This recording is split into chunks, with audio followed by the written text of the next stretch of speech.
Hello everyone, today I will show you how to edit header and footer in PDF using Adobe Acrobat Pro DC. I will edit footer, this header footer. Now select Tools option and select Edit PDF option and select that header footer option and update header footer. I will remove this header footer and I will insert header footer this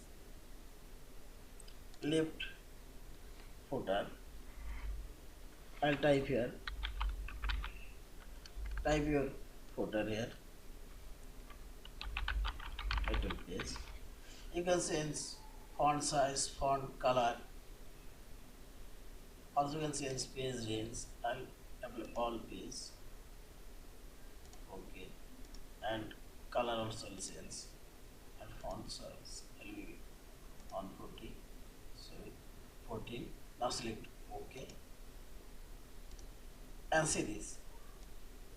Header folder now says, yeah, this is. Thank you for watching. Please subscribe, like, share and comments.